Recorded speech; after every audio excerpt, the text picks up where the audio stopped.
کسی نے نہیں روکا. جی جی اس کے بعد جنرل مشرف کی حکومت آئی تو انہوں نے بھی اس کو کنٹینیو کیا. جی 2005-6 کے بعد سے اس میں بریک لگی جب سے سپریم کورٹ نے فیصلہ دیا تھا پاکستان اسٹیل مل کا. ریورس ہوا تھا. تو اب یہ کہ ابھی اس کے اندر مختلف رکاوٹیں ہیں. سب سے پہلی رکاوٹ یہ ہے کہ ظاہر ہے ایک پولیٹیکلی ویک گورنمنٹ ہے. اس میں پیپلز پارٹی کبھی کہتی ہے کہ جی ہم نے اس کو نہیں آگے بڑھنے دینا, یا کبھی کچھ اور مسئلے ہو جاتے ہیں, کبھی پی ٹی آئی باتیں ہیں. تو ایک پولیٹیکل استحکام کا مسئلہ بھی ہے, لیکن پھر بھی یہ حکومت کی ذمہ داری ختم نہیں کرتی. دوسری چیز یہ کہ لیبر مارکیٹ کا ایشو ہے. ظاہر ہے جو لوگ یہاں کو کام کر رہے ہیں سرکاری اداروں میں, آپ ان کو کیسے ری ایڈجسٹ کریں گے, اور یہ ایک اہم سوال ہے. یہ اب ہم یہ نہیں کہہ سکتے کہ جی آپ اداروں کو ایک دن میں بند کر دیں. تو اس کا کوئی نہ کوئی اس کا حل ہونا چاہیے جو کہ پریکٹیکل بھی ہو, جو سیلیبل بھی ہو, اور جو ایک طرح سے اکنامکلی وائبل بھی ہو. اور اس طرح کی ہم نے خود بھی کیا, یعنی ہمیں کسی ملک کی دیکھنے کی ضرورت نہیں ہے.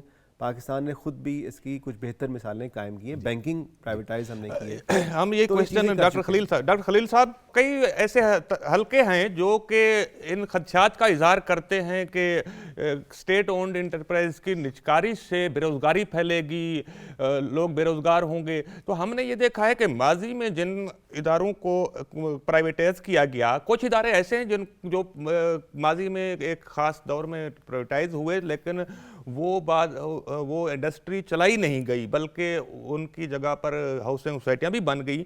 لیکن جو ادارے چل رہے ہیں پرائیویٹائز ہو کر, تو وہ ایک وقت میں تو انہوں نے لے آف کی تھی اپنی جو ہیومن ریسورس اسٹرینتھ ہے, لیکن بعد میں اس سے زیادہ امپلائمنٹ انہوں نے دی ہے. اور اس کے علاوہ انہوں نے ٹیکس بھی بہت بڑا ٹیکس کنٹریبیوٹ کر رہے ہیں نیشنل ایکسچیکر میں. تو یہ جو کنسیپٹ ہے کہ ادارے پرائیویٹائز ہوں گے تو بے روزگاری پھیلے گی, اس پر آپ کیا کہیں گے؟ اچھا نہیں, بے روزگاری تو نہیں پھیلے گی. بے روزگاری تو سمجھے ایک طرح سے یہ جو ادارے اس وقت جتنے بھی ہیں جن کی نجکاری ہو جانی چاہیے تھی اب تک اور نہیں ہوئی ہے, ان سب کا بوجھ تو ٹیکس پیئرز پہ پڑ رہا ہے نا, جو لوگ دے رہے ہیں. جی لیکن ان لوگوں کو جو لوگ کام نہیں, اس کا مطلب ہے کہ ایک ہمارے یہاں ایک ایسا سسٹم بن گیا کہ جو لوگ کام نہیں کر رہے ان کو ریوارڈ کیا جا رہا ہے, اور جو لوگ کام کر رہے ہیں ان پہ زیادہ ٹیکس لگایا جا رہا ہے. تو نیجکاری کا ایک تو یہ بھی ایک پہلو یہ بھی ہمیں سامنے رکھنا چاہیے. باقی ایسی بات نہیں ہے, میرا خیال نیجکاری کی بہت ساری صورتیں مختلف ہوئی ہیں پاکستان میں بھی. گولڈن ہینڈ شیک ہوا ہے اور اس طرح کے مختلف قسم کے پروگرام بنے ہیں, اور نئے پروگرام بن سکتے ہیں. اور بعض اوقات امپلائیز کو بھی جو ہے ادارے بیچے گئے ہیں اور امپلائیز نے وہ خرید لیے ہیں, اور بعض اوقات مختلف طرح کے کنسورشیم بنے ہیں, ان کو بیچے گئے. اور جیسا آپ نے خود مثال دی ہے کہ بڑے کامیاب کچھ چل رہے ہیں ادارے اس میں سے, اور وہاں پہ امپلائمنٹ بھی جنریٹ ہوئی ہے. تو یہ ایک طرح سے میرے خیال میں خدشات ہیں صرف. اور کچھ جو تین بینک جو پرائیویٹائز ہوئے تھے ماضی میں, حبیب بینک, مسلم کمرشل بینک اور الائٹ بینک, ان میں سے لوگوں کو نکالا گیا تو گولڈن شیک ہینڈ دیا گیا تھا, لیکن اس سے ڈبل سٹرینتھ میں ہیومن ریسورس دوبارہ اڈاپٹ کیا گیا, اس کو امپلائمنٹ دی گئی ہے. تو یہ جو ایک خدشات ہیں کہ اس سے بے روزگاری پھیلتی ہے. یونین نے بڑا, ٹریڈ یونین نے اس وقت تحریک چلائی تھی اور کہا تھا ہم نجکاری نہیں ہونے دیں گے. تو ان کو ہمیں ری تھنک نہیں کرنا چاہیے. اور اس کے ساتھ ساتھ یہ خسارے میں چل رہے تھے, لیکن اب بیسٹ ٹیکس پیئر ہیں یہ بینکس. نہیں, اس میں دو چیزیں دیکھیں نا ہمیں سامنے رکھنی چاہیے. ایک, آپ ادارہ کوئی بیچتے ہیں, چاہے وہ ایک بینک ہے, اگر آپ بیچ دیتے ہیں کسی کو تو آپ ملازمین کی ذمہ داری اس پہ نہیں ڈال سکتے. وہ جتنے ملازمین رکھنا چاہے گا وہ رکھ سکتا ہے, اس میں سے نکال کے دوسرے ملازمین وہ ہائر کر سکتا ہے, کیونکہ یقیناً اسے جس طرح کے ملازمین جیسی سکلز چاہیے ہیں, جیسی کمپیٹنسی چاہیے, ان میں وہ اس طرح کے لوگ ملازم رکھے گا. تو ان ملازم کا بوجھ یا اور اس طرح کی جو لائبلٹیز ہوتی ہیں اس ادارے کی یا قرضے وغیرہ ہیں, وہ جو خریدنے والا ہے اس پہ تو نہیں ڈالی جا سکتی, نہ وہ خریدے گا ان چیزوں کے ساتھ. اور دوسری طرف یہ کہ یہ بے روزگاری نہیں ہوگی, اس کے لیے مختلف طریقے بنائے جا سکتے ہیں, اور طریقے بنائے گئے ہیں اس کے لیے. مختلف قسم کے فنڈز قائم, جہاں سے ان لوگوں کو, جن لوگوں نے, یہ گولڈن ہینڈ شیک بھی ہے اور چیزیں ہوتی ہیں, ان کو مطلب ایک طرح سے پینشن دے کر ریٹائر بھی کیا جا سکتا ہے. مختلف طرح کے اسکیمیں بن سکتی ہیں کرنے کے لیے. بے روزگاری بالکل نہیں پھیلے. ڈاکٹر صاحب, ایک اور معیشت کے حوالے سے بڑا سوال ہے, وہ آپ درست فرما رہے تھے,